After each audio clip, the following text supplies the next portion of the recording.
আসসালামু আলাইকুম। শাহরিনস কিচেন থেকে আমি শাহরিন আবারও হাজির হয়ে গেলাম নতুন একটা রেসিপি নিয়ে। আমার আজকের রেসিপি চিংড়ি মাছের মালাইকারি। খুব পপুলার একটা রেসিপি। আমি খুব সহজভাবেই রেসিপিটি শেয়ার করতে চেষ্টা করেছি। আসুন তাহলে শুরু করা যাক। আমি এখানে গলদা চিংড়ি নিয়েছি। আপনারা চাইলে আপনাদের ইচ্ছে মতো চিংড়ি নিতে পারেন, তবে একটু বড় সাইজের নিতে চেষ্টা করবেন।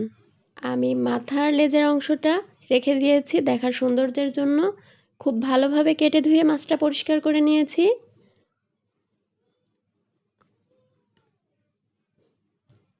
এখন আমি হাফ টি স্পুন লবণ দিয়ে দিচ্ছি। হাফ টি স্পুন লবণ দিয়ে মাছটা আমি হালকাভাবে মেখে নিচ্ছি।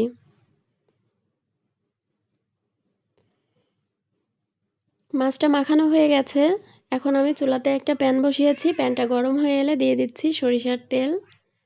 ট্রেডিশনাল মালাইকারিতে সরিষার তেলটাই ব্যবহার করা হয়। আপনারাও সরিষার তেল দিয়ে রান্না করতে চেষ্টা করবেন। তেলটা গরম হয়ে গেছে। এখন আমি একে একে সবগুলো মাছ দিয়ে দিচ্ছি। মাছগুলো আমি হালকা উল্টে পাল্টে ভেজে নিচ্ছি। খুব বেশি ভাজতে যাবেন না, তাহলে মাছ শক্ত হয়ে যাবে, মশলা ঢুকবে না, খেতে ভালো লাগবে না। মাছগুলো ভাজা হয়ে গেছে। এখন আমি মাছগুলো তুলে নিচ্ছি। এখন আমি চুলাতে আরেকটা প্যান বসিয়েছি। প্যানটা গরম হয়ে এলে দিয়ে দিচ্ছি সরিষার তেল। তেলটা ভালোভাবে গরম করে নেব, এতে সরিষার তেলের কাঁচা গন্ধটা চলে যাবে। তেলটা গরম হয়ে গেছে। এখন আমি দিয়ে দিচ্ছি এলাচ আর দারুচিনি, দিয়ে দিচ্ছি তেজপাতা, দিয়ে দিচ্ছি পেঁয়াজ কুচি। পেঁয়াজ কুচিটা দিয়ে আমি ভালোভাবে নেড়ে পেঁয়াজটা ভেজে নেব। খুব বেশি ভাজবো না, হালকা একটু বাদামি করে ভেজে নেব। খুব সুন্দর একটা ফ্লেভার এসেছে। দেখুন পেঁয়াজটা ভাজা হয়ে গেছে। এখন আমি দিয়ে দিচ্ছি পেঁয়াজ পেস্ট। পেঁয়াজ পেস্ট ঝোলটা গাঢ় করতে সাহায্য করবে। দিয়ে দিচ্ছি রসুন পেস্ট, দিয়ে দিচ্ছি আদা পেস্ট। এখন আমি ভালোভাবে নেড়ে মশলার কাঁচা গন্ধটা দূর করে নেব।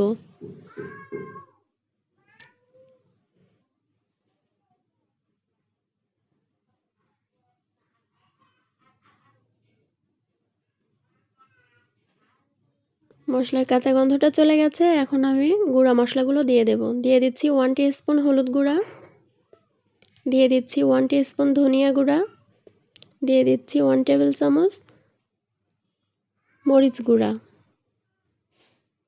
গুঁড়া মশলাগুলো দিয়ে আমি ভালোভাবে নেড়ে নিচ্ছি। এখন আমি মশলাটা কষিয়ে নিতে নারকেলের দুধ ব্যবহার করব। আমি হাফ কাপ নারকেলের দুধ দিয়ে দিচ্ছি। আমি ক্যানের দুধটা ব্যবহার করেছি। আপনারা চাইলে অরিজিনাল নারকেল দুধটা ব্যবহার করতে পারেন। এটা যে কোনো সুপার শপেই আপনি কিনতে পাবেন। মশলাটা ভালোভাবে কষাতে হবে। মশলাটা যত ভালো কষানো হবে মালাইকারির টেস্ট তত ভালো আসবে। আমি আবারও নেড়ে দিচ্ছি যেন মশলাটা লেগে না যায়। এখন আমি দিয়ে দিচ্ছি 1 টিস্পুন ভাজা জিরা গুঁড়া, 1 টিস্পুন গরম মশলা গুঁড়া। আমি এখন দিচ্ছি যেন ফ্লেভারটা ভালো আসে। গুঁড়া মশলাগুলো দিয়ে আমি আবারও নেড়ে মশলার সাথে মিশিয়ে নিচ্ছি। মশলাটা কষানো হয়ে গেছে। এখন আমি দিয়ে দিচ্ছি কিছুটা লবণ। মাছ ভাজার সময় আমি লবণটা দিয়েছি, তাই আমি লবণের পরিমাণটা এখন কম দিয়েছি। মশলাটা কষানো হয়ে গেছে। এখন আমি ভেজে রাখা মাছগুলো দিয়ে দিচ্ছি। মাছগুলো দিয়ে আমি ভালোভাবে নেড়ে মশলার সাথে মিশিয়ে নিচ্ছি। মশলার সাথে মেশানো হয়ে গেছে। এখন আমি ঢাকনা দিয়ে ঢেকে দিচ্ছি। 10 মিনিট অপেক্ষা করব। ফিরে আসছি 10 মিনিট পর। ঢাকনাটা তুলে নিচ্ছি।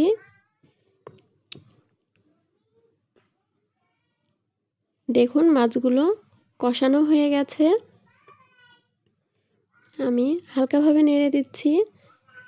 এখন আমি হাফ কাপ দুধ দিয়ে দিচ্ছি। আমি এই রান্নাতে কোনো পানি ব্যবহার করছি না, নারিকেলের দুধটা দিয়ে আমি রান্নাটা কমপ্লিট করব। আর চিংড়ি মাছ রান্না হতে খুব বেশি সময় লাগে না, খুবই অল্প সময় লাগে। আমি ঝোলটা একদম কম রাখবো, আপনারা যদি ঝোলটা বেশি রাখতে চান তাহলে দুধের পরিমাণটা একটু বাড়িয়ে দেবেন।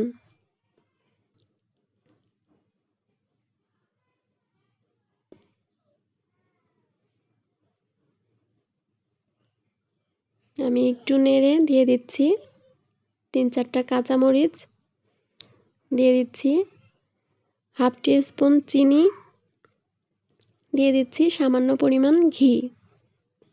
ঘিটা দিলে ফ্লেভারটা ভালো আসবে।